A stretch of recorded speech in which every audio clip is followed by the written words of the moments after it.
Well, a very, very warm welcome to everybody. My name is Ashley Owen and I am the Head of Product Marketing here at OpsMX. I'm delighted to welcome you to today's webinar. Today we are presenting SaaS Spinnaker, deploy into Kubernetes faster and safer from day one. I am joined today by my colleague, Sagai, a DevOps and AWS architect. And you can see him on there, with many years experience in DevOps, AWS cloud migration, and agile engineering practices. And just a little housekeeping before we get started. If you have any questions during the presentation, I encourage you to type them into the chat box. We'll be happy to address any questions at the end. And we'll begin with a poll. So I'm going to run a quick poll here. There you go. Are you currently doing continuous delivery? If yes, and what percentage of your production applications? You could just spend a few minutes, a couple of seconds actually, responding to that, and then we'll get going. Okay, thank you very much. Oh, God, people are still responding. Fantastic. Not doing continuous delivery. Interesting. All right. We minimize that. Could I go to the next slide, please, Sergey? So here at OpsMix, we have a terrific vision to deliver software without human intervention. What we're trying to do is minimize that human intervention. We've done a tremendous amount of work. We've got OpsMix Intelligent Software Delivery, a platform, a modern continuous delivery platform designed to reduce human intervention in the software delivery process.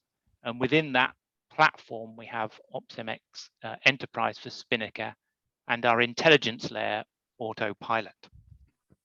OpsMX Intelligent Cloud, of course, provides both ISD and Autopilot on SaaS. Next slide, please.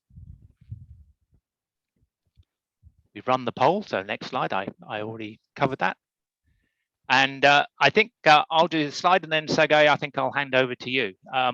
Just want to re-emphasize the OpsMix MX Intelligent Cloud combines that power and flexibility, extensibility of Spinnaker, Autopilot stack, the intelligence layer, and removes all the operational overhead associated with such a powerful platform. And at that point, Sergey, may I hand it over to you, sir? Thank you, Ashley. Good morning and good evening, everybody. My name is Sagai Raj. I'm a DevOps architect at OpsMX. Okay, you know we are the pioneer and continuous delivery solution providers.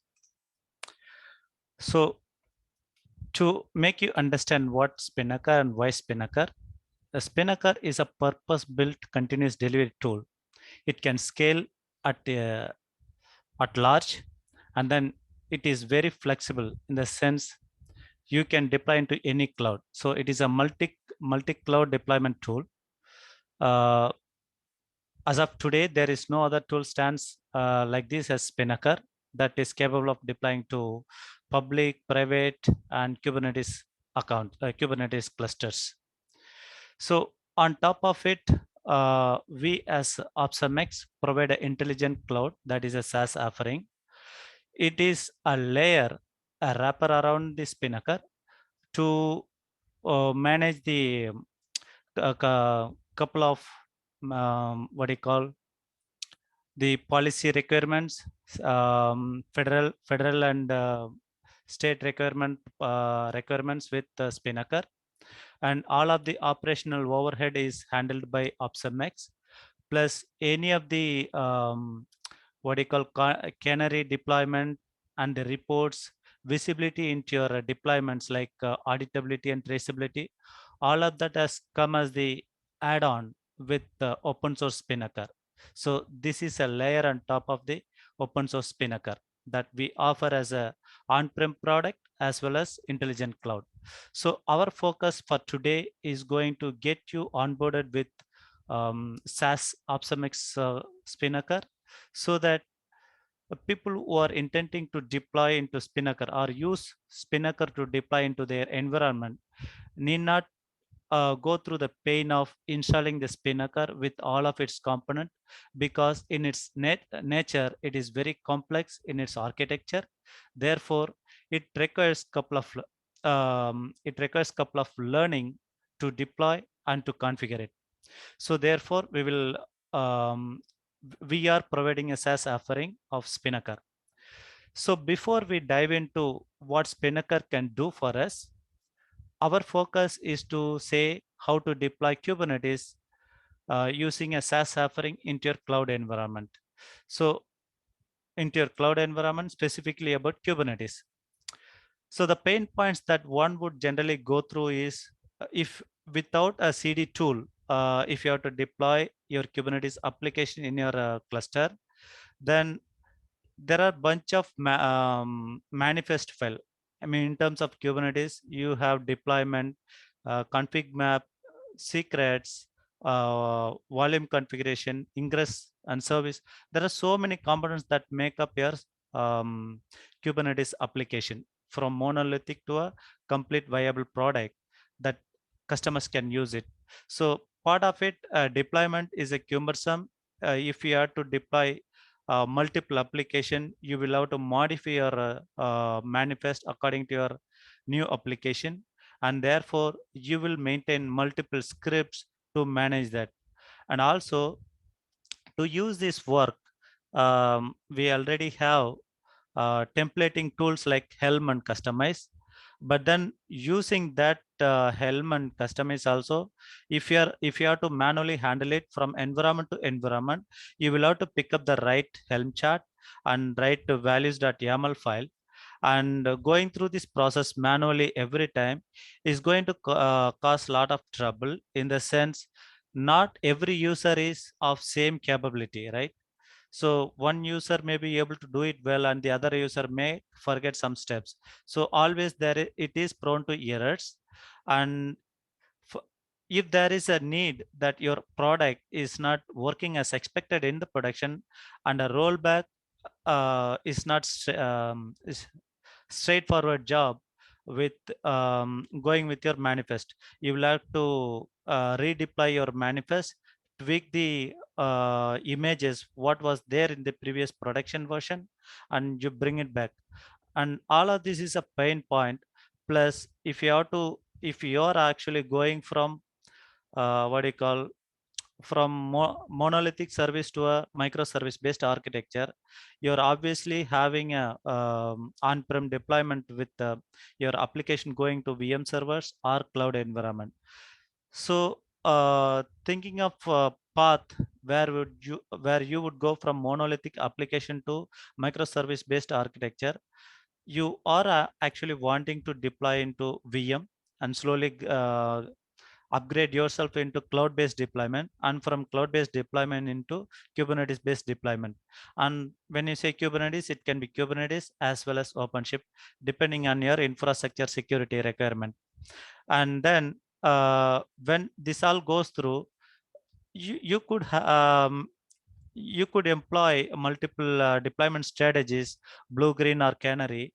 All that could be manual without a CD system. That means um, when a set of servers running in a green environment and you want to deploy blue set of servers, the newer version, then you will have to go through this process of maintaining your existing servers, and then slowly watch your servers what happened with your newer deployment, then gradually upgrade it.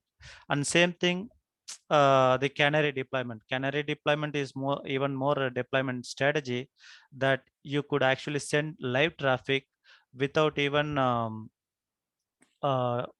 completely changing out your newer version. A small portion of traffic is being sent to the canary version, maybe like 10%, and then you could go into 25%, 50%, and then 100%. So all this could happen to gain a confidence and make a live production upgrade into your actual environment. So this all means that a manual deployment is cumbersome, challenging, error prone. So all of this could be a nightmare for a DevOps engineer, and also maintenance overhead. So all this could be easily handled with Spinnaker to manage at ease. So if we have to look at the deployment at a scale plus high velocity, then we'll have to talk about um, what are the challenges? I mean, we have gone through the challenges already. So what can happen is, as per a Gartner study, um, the more frequency of deployment you make, it is prone to have more errors in your production application. So therefore, it cannot give you the confidence to go at a high velocity to deploy your application. So it also comes with some other challenges that you have to take care of as part of your deployment. So this also means that when you are moving from what I call the VM based deployment to cloud and container, it comes with additional hardware cost, plus the human resource hours, man hours, to be put in extra when you actually make this transition. So for all of this one, a tool like Spinnaker is going to be handy and be helpful. So looking at the deployment workflow, right from code commit to production deployment, there are more friction points are where you actually spend time in terms of the going from stage to stage, code commit to testing, and from testing to staging, and staging to production. So in production, of course, we have the canary deployment strategy here. So look at the places, the gatekeepers or the guardrails, where you will love to have your a mechanism scripting in place to take care of this. Otherwise, this manual execution of scripts and judgment will take your time in terms of the deployment.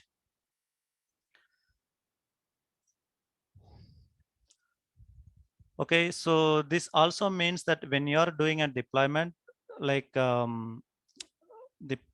governance policy requirement, vulnerability validations, and some policy enforcement, like especially with moratorium, when there is a blackout window, you don't want to make a deployment. If you do not have a control that has been implied by some force, not by just guideline alone, but some what I call some tools in place being enforced not to deploy your application, this is all going to be challenges. So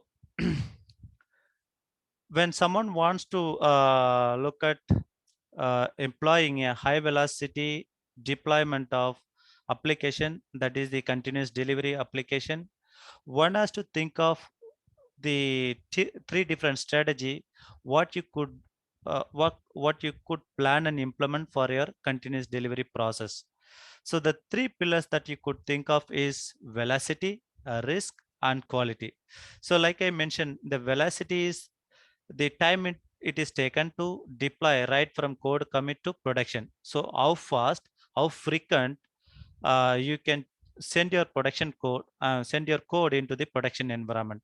And the risk associated is, like I have just talked, there are compliance requirement, there are organization requirement, and there are some SOX and federal requirement that you need to employ with every application and your production deployment. So you mitigate these things as part of your implementation. Plus quality. Okay, of course, the quality means you don't want to send a erroneous product that because you set a deadline, you don't want to push things fast and end up in a problematic situation.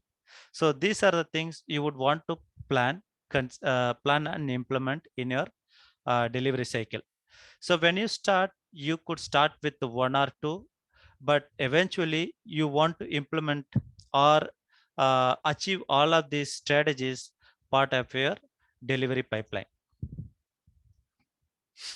Let's talk about what has been covered in all of these three things. So like we mentioned in the speed or the velocity, you will have to look at the parameters that what you're going to do with orchestrating your complete delivery pipeline of delivery pipeline in terms of orchestration, integrating with your DevOps tools set like Okay, because this is a deployment, obviously you're going to have some CI tools like Jenkins, and the Jenkins is going to have some another integration talking to your Docker Hub to send the build output. So so these are the couple of DevOps tools tool set. Like other thing could be like Jira. So all these things can be integrated together in Spinnaker, such that you can leverage all of these tools in your pipeline to take inputs and to take some judgment between stage to stage in your pipeline. And that also means after you're reaching into a production deployment, what is the strategy you're going to employ? Like maybe a rolling update, or blue green, or a canary deployment. It can vary from application to application depending on the volume, nature, and situation, the business criticality that it is going to serve. A different strategy is going to be decided on. With risk, the things that you would consider is, first and foremost, no, without any user authentication and group and role-based access control, you don't want to have anybody to do the deployment. Just because developer have the access, you don't want them to deploy into production environment. So you have some fine-grained control. Developers can see all of the pipelines, but only the production support or the DevOps guys can make the deployment. Plus, between the stages, going from what you call test environment to staging environment, at the end of test environment, you want somebody from your testing team to approve it. It can be either manual, or it can have some test scripts that has passed through some percentage of score. Like if your test score has to reach the maximum of 100%, and it is practically not possible to reach 100% all the time, but maybe there is a gate that at 80%, if my score is passing, then you're good to go with deployment in the staging environment. So these are the couple of decision gate that you will make it. Plus policy. When I say policy, like in the blackout window, you don't want to have any deployment to happen, like moratorium, let's say Black Friday or Christmas moratorium from Christmas to New Year. Obviously most of the employees would have gone for vacation. You don't want any deployment to go and break your production, which means if something goes wrong, obviously every management folks plus all the support teams are going to get onto a crisis bridge and trying to resolve it. So this is going to hamper your production environment, obviously going to have impact on your business. Plus your employees are going to be having some bad experience here. Of course, like the next one, quality is actually your testing phase, automated or manual. So when it comes to automated, you could employ any testing scripts like JMeter or Selenium for automated testing and validation, and some code vulnerability detection. What is there in the code, you could employ like tools like HP Fortify, SonarQube, and things like that you could employ in your pipeline, so that before even you come to what you call the staging environment, which is like a mimic of production environment, otherwise will have no real data. So the static files and the application would be same as production, but will not have real data, right? So before going into this, your code, actually you define, you decide the quality of the product. It does not have any security vulnerability that otherwise would have been caught in the production, which will put your customers data in question, right? The security breach can happen. So plus as an additional security layer, as a last resort of your production going to live to customers, you could have canary deployment, like I mentioned earlier. Just before going to the full percentage of traffic to all the customers, you deploy percentage by percentage to a small set of users. That way your canary deployment can bring you good confidence about your product, whether your code is actually of good quality. That if otherwise, if it is not there, it can even hamper or yes, 1 in 1,000 times or 1 in 500 times, you could still have some bad time. So employing a canary analysis could catch all of that problems proactively and save you from a big business impact. So having understood this, I mean, this Spinnaker concept we have understood. Now, for us to tell you the, I mean, give you the experience of Spinnaker, you understood what is Spinnaker is, but the Spinnaker itself comes with lots of challenges in terms of deploying to in your Kubernetes cluster or in your environment. So it has like 10 plus components. Installing it and configuring it, connecting with one another and configuring storage is all a pain point. So it requires a couple of learning curves that otherwise if someone do not have this knowledge, it's going to be really challenging, and you would not be able to meet your uh, I mean, delivery requirement, software delivery requirement from your management. So on the other hand, we as a continuous delivery pioneer company provide the solution of SaaS offering. What it means is that you're free from installing your own server. So you just ask us, we'll deploy it for you. That means we'll just set up one SaaS instance for you, and then you can onboard your Kubernetes cluster or any cloud environment, for example, AWS, into the Spinnaker that has been created for you, and then you connect your accounts, Kubernetes cluster accounts. You make application deployment easy as possible. So this also means that you're free from managing Spinnaker, and also the complete management overhead is handled by the OpsMX Spinnaker experts, or the DevOps experts. So I will get into the demo part, how it has been done.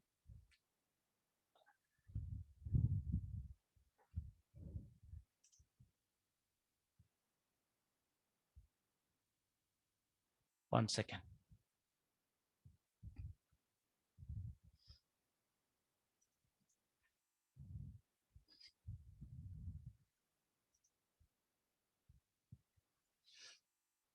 Okay, here I am. Just for the sake of demo, we already have one instance set up for you. So just like this, if you're a company and company A and wanting to set up an instance, we will have company A saas.opsmx.com, something similar to this. We'll have a instance set up for you, and we'll have a authentication mechanism configured for you. So using that credentials, you will come here to the portal that has been given to you and go to Spinnaker. Go to the, I mean, once you go here, you will have the application created. So an application is a logical term under which, I mean, for each of your, this is a practice that for each of your microservice, you will generally create an application and create an application here. And under an application, you can go and set up a pipeline. So a pipeline is basically a set of stages that go one after the other, just like from going from code commit to production, what you're going to do with code build and then packaging and then doing a deployment into system test and then doing some test analysis in the system test environment, then deploying to staging environment. So all of this can be orchestrated in a pipeline. So the you come to a pipeline. I mean, just a minute before you come to pipeline. First thing is you are going to set up an application. We just talked about that. And then where you want to deploy your application. So because we said we as a continuous delivery experts, we have built our intelligent application on top of Spinnaker. Something like this, you will have a UI. So once you have this UI, most of the pain points that you will go through with configuring Spinnaker in the sense your DevOps tool sets have to be integrated and configured in your Spinnaker. So those things can be handled or configured in our wrapper or the our UI, our OpsMX Enterprise Spinnaker UI. You can integrate all of the tools here. So like integrating Jenkins, integrating cloud account, like where you want to deploy into Kubernetes account, right? All of that can be created as a deployment account. So for all of that, first of all, as soon as you have this solution ready, this page is open to you. You will have to open it. And then, I mean, just in case if you don't know what is this URL, these URLs will be provided by our folks to you as soon as we set up a SaaS instance. So in that, two URLs that you will be caring about. One is the Spinnaker URL, the other one is the OES URL. So OES is Open Enterprise Spinnaker, so otherwise called as OpsMX Intelligent Cloud. Okay. So this one, come to the setup menu. Here in the setup menu, you see the list of tools that that you could actually integrate in our Spinnaker. So come here to the integration tab. You see we have the category, right? We have some tools, account type, Jenkins, Opa, Slack, GitHub, Jira, App Dynamics. So all of this is available. So this means for Jenkins, I mean Jenkins will be used as a CA server to get your build artifact to be used as the base for your continuous delivery deployment. And then so OPA is another tool that we utilize for policy enforcement, plus Slack or Microsoft Teams. These tools are the one that you could actually integrate to send a notification whenever there is a pipeline trigger happens or when there is a completion of the pipeline execution.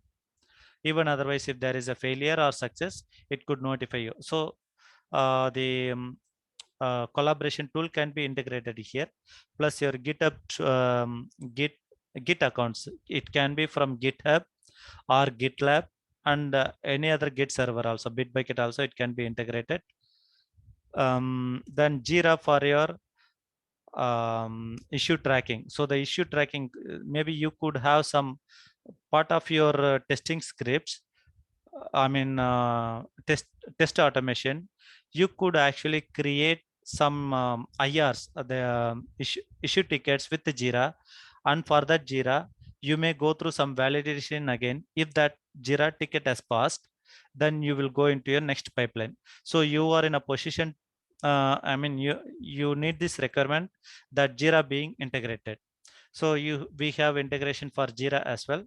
Plus we have so many what do you call the APM tools, like App Dynamics, Splunk, and Prometheus. These monitoring tools can be integrated with Spinnaker such that the metrics can be tracked, not only your application metrics and also your Spinnaker metrics, whether your Spinnaker is behaving well or it is healthy. Plus your application data can go in there. Your application metrics plus logs can be tracked from right from here, just like App Dynamics. So Datadog is also being integrated. So to know what all the integrations available, we can click on the new integration and select our application what we want to integrate within our Spinnaker instance. All right.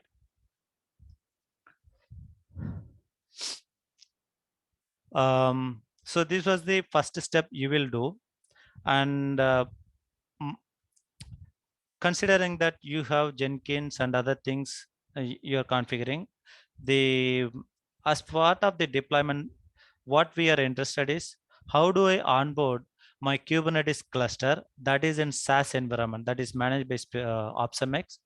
From here, how do I deploy into Kubernetes cluster that which is on my environment, or maybe it could be even in the public cloud environment. So for that, what we do is Anyway, you will have a Kubernetes config file, right? Kubeconfig file. So you come here, I mean, into the cloud provider section, click on new account, and in the new account, you will have to select what type of cloud driver that cloud provider you are going to deploy your application into. So we have Kubernetes and AWS, Azure, GCP. So the bottom three are the public clouds, as you know. And just in case if you want to deploy into any other cloud and you need them, let us know. We'll happy to assist you. As long as Spinnaker is supported, like OpenStack, it supports, plus Huawei Cloud and other things, it can support. So pick up your cloud provider.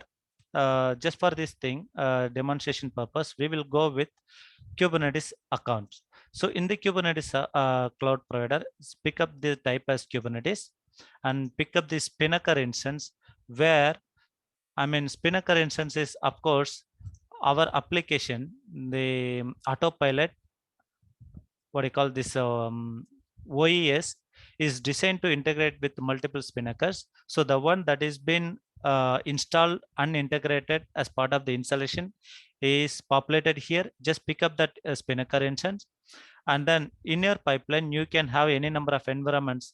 Maybe your Kubernetes config file, especially the cluster, right?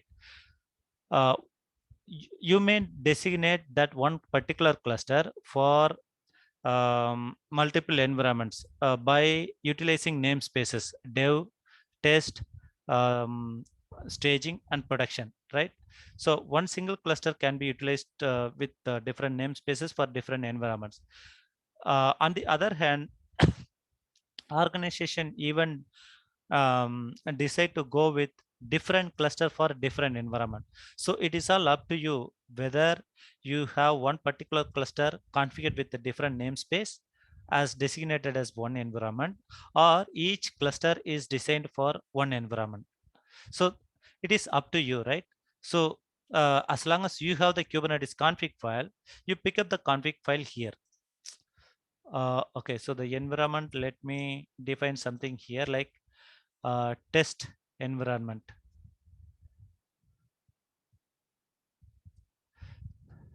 So something like this, I will define the environment plus account name. So this is a user friendly name. What it means is that an account is a name given by you or the user,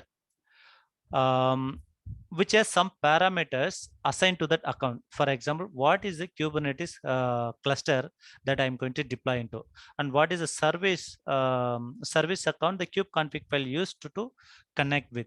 So of course that comes as part of your Kubernetes config file. Plus within the Kubernetes config file, what is the particular namespace your default deployment should go. Of course, you can select one single Kubernetes config file as your account, but during the deployment, you can actually go and deploy into multiple namespaces as long as those namespaces are available. Okay, but what is the default namespace is actually your part of your kubeconfig file, and that you will configure it here. Like in the namespace, you can mention the namespace. If you want to override your kubeconfig file namespace with a different namespace as your default account when Spinnaker is trying to deploy, right? So the namespace, account name, you can give any account name. Like let us give test demo account. Okay, so like this you can give, and namespace I can give anything, and pick up your kubeconfig file. You should be having your kubeconfig file somewhere here.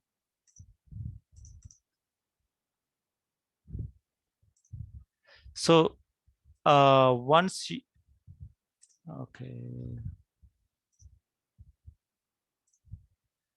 okay, once you have the config file picked up, you click on save button. Okay, I'm not going to save this here because for this demonstration purpose, I'm just skipping that because it is going to take some time, and also I don't want to have any glitches over here. Once you save this button, right, what can happen is this OES has integration with Spinnaker here, right? So this Spinnaker is available, and on this Spinnaker, the account name, whatever you have added here, all right? So this account name will get populated here. Let's say in deploy. Okay, in deploy, so there is an account here, right? So in the account that you're adding will get populated here. So how much time it will take to refresh the account is, it depends upon your network speed, and generally it will take up to 5 or 6 minutes. That's all it is. And after that, you are good to go and deploy your application into your cluster. The consideration here is that for SaaS Spinnaker, OpsMX SaaS Spinnaker, okay, the Spinnaker is managed by OpsMX, and your Kubernetes cluster is a public cluster. By meaning your cluster is publicly available, but you have some security layers on top of your cluster just in case you want to protect it from external threats. So that's all you will do. So for this thing, that's how you will configure. And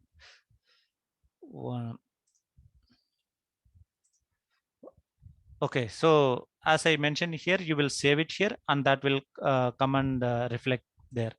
Now my point of demonstrating the deployment is, earlier we have developed, we have created an application. Okay, so this is where we created an application, right? Just go to that application, and under the pipelines, you come and create a new pipeline. So just like this, right? Pipeline, you can call anything now.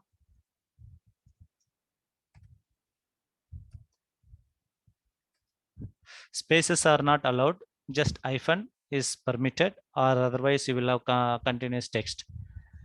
So create some pipeline here. So part of your pipeline, there will be one default stage, that is configuration stage, that will be available. So what in the configuration stage you will do is, you here if you have some what do you call, notifications to come from your integrated DevOps tools chains, like GitHub, Jenkins, maybe Docker Hub or Artifactory, so things like that, or even otherwise webhook. So some system can randomly send a request, randomly in the sense, the tool that is not available as part of your tool set chain that Spinnaker supports, you can still use webhook to connect with your Spinnaker to send a notification when to trigger this pipeline. So those integrations can be done as part of the configuration stage. So this is an example. We have many Jenkins instance available in the sense, using our OS here, you have seen some integrations already configured here, right? So the integration that you see here, there is one Jenkins, there is another one. All of these configurations are actually otherwise, if this tool is not there, or otherwise done in Halyard. Halyard is a service that is an administrative service for Spinnaker. So Spinnaker admin will generally work with that. So generally the developers or the other DevOps folks will not go into the Halyard. The Spinnaker administrator will integrate Spinnaker under the tools. So that is used with this OES interface. So what you see it here is either integrated with the OES or through the Halyard by manual steps. So those tools are visible here, so you can pick up any of the trigger to start the pipeline from. So just in case if a Jenkins job is done, you can select that particular Jenkins instance and a particular job. So maybe when I select this job, at the end of completion of this Jenkins build, this Spinnaker pipeline will get started. So if you, this checkbox actually ensures that just in case if you don't want, whenever there is a Jenkins build, you don't want a Spinnaker pipeline to be executed, you can unselect this one. So that means you will have to manually trigger this pipeline in Spinnaker. So all I'm saying here is how the DevOps toolset chain is being integrated. So our core thing is that how do you make a deployment into Kubernetes application? Okay, for that, just consider that we are not going to have any triggers, but add a parameter, right? Let's say prod tag. When I say prod tag, it is the Docker image name that I'm going to reuse. What is the Docker image value? I'm going to pass it my Kubernetes manifest file.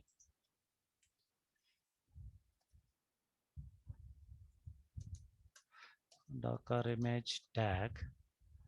We can say required one, and we can say v1 is my default tag value. So like this, you will configure, and there is another stage that we will add. I will actually go back to my previous pipeline, which I have already created, and have this simple configuration what we are doing now. This one, let me delete. Test pipeline, I'm deleting because I don't want it. Okay, so this one, if you look at the configuration, it will look like similar thing now. So prod tag, prod Docker image tag, we can call it. And this is a required field. If this field is not, if the parameter is not inputted with some values, then pipeline will not be started. So default value, I'm calling the default Docker image tag to be v1, and I'm going to save it. Next, after saving it, now I'm adding a deploy stage. A deploy stage is Kubernetes deployment manifest stage. Here, this can be used in two ways. One is text. Text means your entire manifest, you're going to copy paste or author your manifest, Kubernetes manifest here in this text field.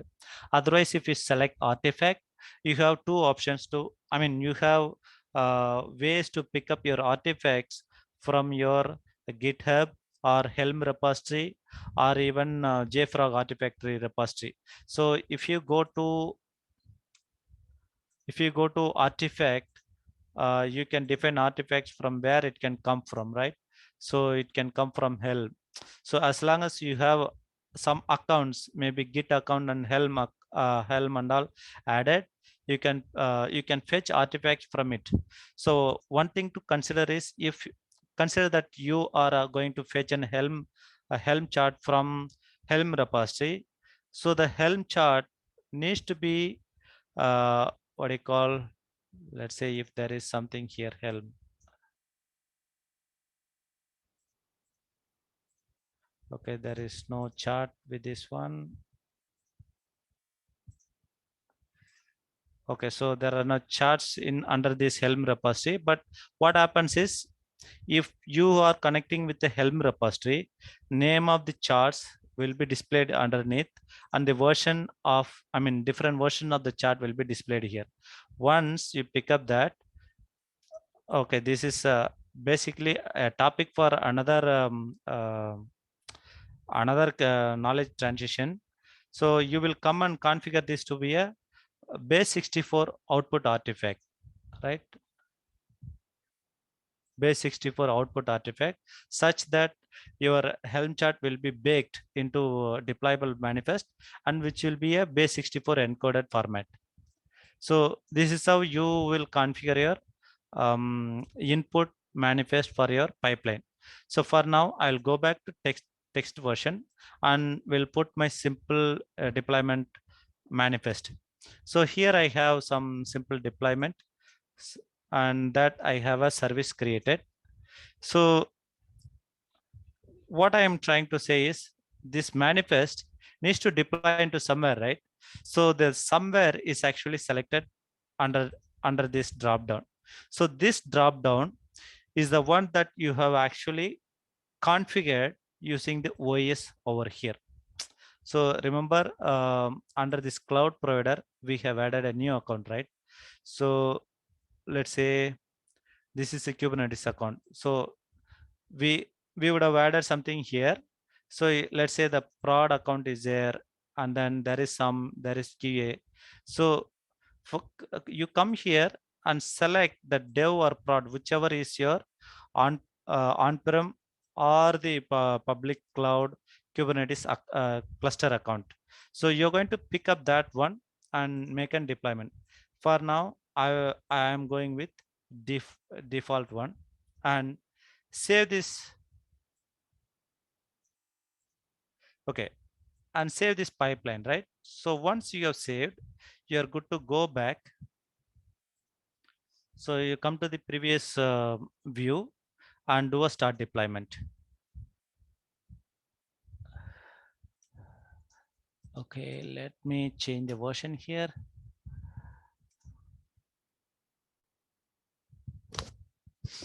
So by the way, if you come to the deployment stage, the parameter that we have passed, right? So that we are actually overriding in our image version. If this was not there, you would have meant it to be hard coded with whatever the version, but parameterization gives us the flexibility to pass the Docker image either through the Spinnaker parameter pipeline execution parameter, or you could also send it as a parameter from your Jenkins CI server as what is the new image tag that the Jenkins build has completed, right? So that value can be parameterized and therefore it can be used in your deployment here. So let's see if the, okay, now the deployment is over. kubectl get pod grep demo.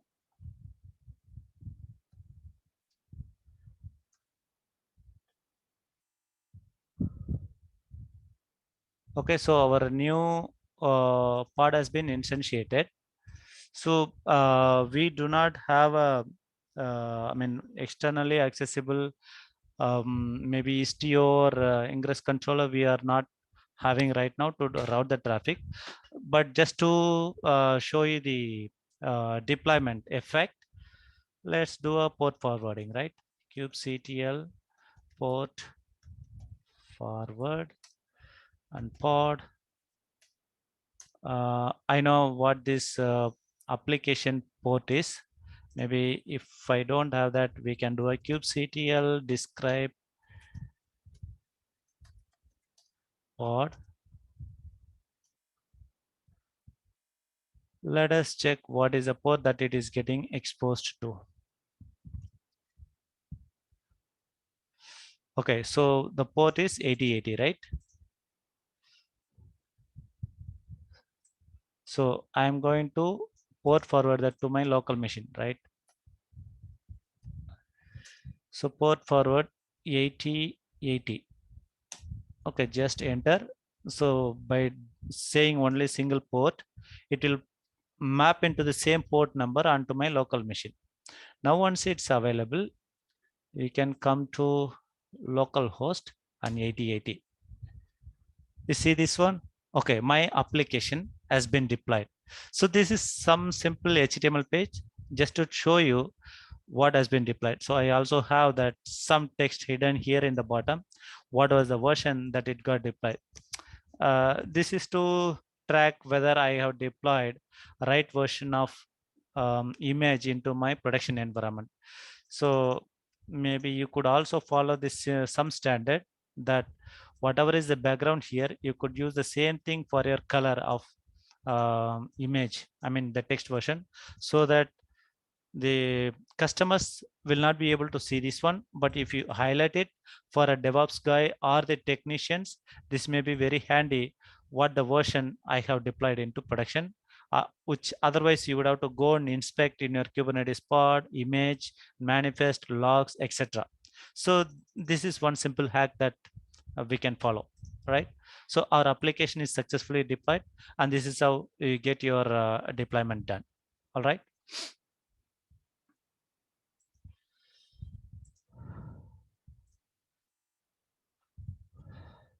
So with that, our demo is over.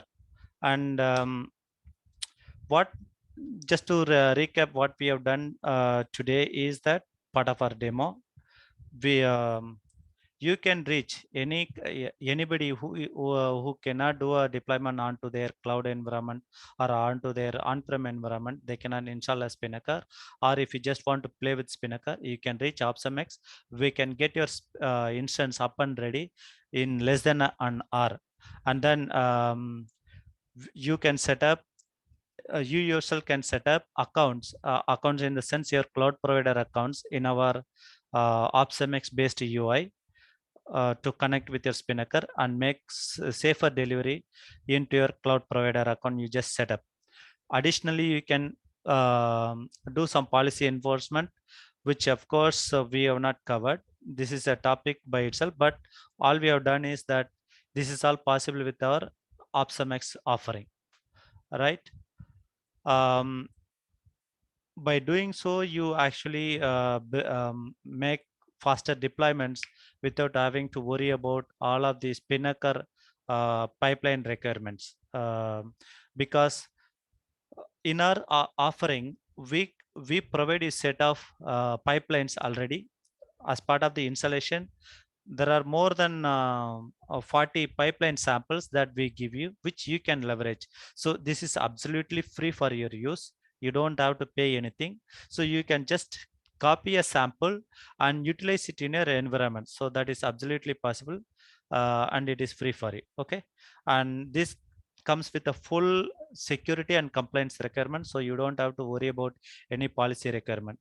One more thing, that just in case if you wonder, is it only for uh, public uh, publicly available Kubernetes cluster? No, it's not. It is also possible to deploy your Kubernetes account that is available in your on-premise environment, so which would be behind some private network with some firewalls, etc. But for that, we have something like our agent, a Spinnaker OpsMX Spinnaker agent is a utility that we have it. We will give it as a deployment manifest, which you will deploy into your cluster. But then once that is done, it will generate some secret key. You will have to give it to us, and we can configure it, configure the secret key, through which our Spinnaker in SaaS can connect your private cluster and make deployment. So this is all possible with OpsMX Intelligent Cloud. So with that, I'd like to transfer the call to Ashley. It's all to you. Thank you very much, Sagar, for a very informative presentation. We can quickly run through our second poll. I'll just bring it up. Let me just bring it up. There you go. Appreciate if you could run that, run the second poll. And while you do that, please be sure to type your questions into the chat box if you have not already done so. It looks like we'll just about have time for a few questions, and I'll invite Sagar to respond. So I'm going to leave that up for a bit more. And here's one of the questions. You may have already answered it. We perform our CD solution in Jenkins today. How can we transition to Spinnaker? I'm sorry? We perform our CD solution in Jenkins today. Okay. How can we transition to Spinnaker? Okay, good question. When you're performing a CD in Jenkins, Jenkins has been primarily built for CI operations, and that has been extended to leverage the CD functionality by utilizing some additional scripts and employing other tools. On the other hand, Spinnaker is a purpose-built tool for CD orchestration. So that means what you could do is you can break your Jenkins pipeline into two. One is up to creating a build. You will continue to have it in your Jenkins. And after the build has been done, maybe the output is the Docker image. Take the Docker image and pass it as a, I have shown you in the pipeline that you can integrate Jenkins with your Spinnaker, right? So by selecting a particular job, a Jenkins job in Spinnaker, as soon as a Jenkins build is done, you can send a parameter of your build, maybe a Docker image could be passed as a parameter to your Spinnaker pipeline, and that your Spinnaker pipeline can go and fetch your what do you call the Docker image from your Docker Hub or your private Docker registry and use it in your manifest. And after that, you could have your other what do you call test scripts, maybe part of your previous Jenkins based pipeline. If you had test scripts that was used to trigger your pipelines, sorry, what do you call the test script invocation, those scripts can be moved into Spinnaker after the stages of deployment. So why this is done is that you have complete control over your delivery path. Within delivery, the more critical thing is the rollback and the different strategies that it provides, rollback and roll forward, and the strategies that specifically designed for deployment. So that is all possible with Spinnaker. Therefore, the pieces that you would have done after your deployment in Jenkins, you move it into Spinnaker. So that's how you move the pipeline by step, you move into Spinnaker based pipeline. Excellent. Thank you very much. There's another question that came up. I'll just quickly, if we've got time, we'll quickly answer it. What are the current templated pipelines available for faster CD setup? Is there a URL they can go and see the list? You mean pipeline templates? Yeah. Okay, so the pipeline templates are not a ready-made one. Maybe some as you get mature using Spinnaker pipeline itself, you can standardize your stages with any pipeline in your application. You can standardize it and pull out the couple of variables that you pass it as a parameter and make them as a template. But if you're looking for some ready-made solution, you can look at our sample pipelines with our SaaS offering. If you want to go even further into the templates, you connect with us and we'll help you to design the template. Great. Thank you very much, Sagai. I think we've answered all the questions. We're getting towards the close. I want to thank everybody for submitting questions. Is there anything else you'd like to cover before we wrap up, Sagai? Maybe the URL. So if you're interested, when you want to connect with us to get a OpsMX SaaS offering Spinnaker generated, you come to our website, opsmx.com. You can place your request here. Go to contact us and connect with the email ID here. We'll be happy to assist. Submit a request here. Where is it? Yeah, I think you can come here and submit your request. We will get connected with you. Our technician, our marketing team will connect with you and help you with onboarding. So this 100%. Is our website. Yes. 100%. We're readily available to help with any questions. So feel free to reach out and connect to us. Well, with that, I know we're up to the hour. I want to make sure that we've connected with everybody. Thank you, everybody, for attending. Sagai, thank you very much for presenting. Thank you. And thanks, everybody.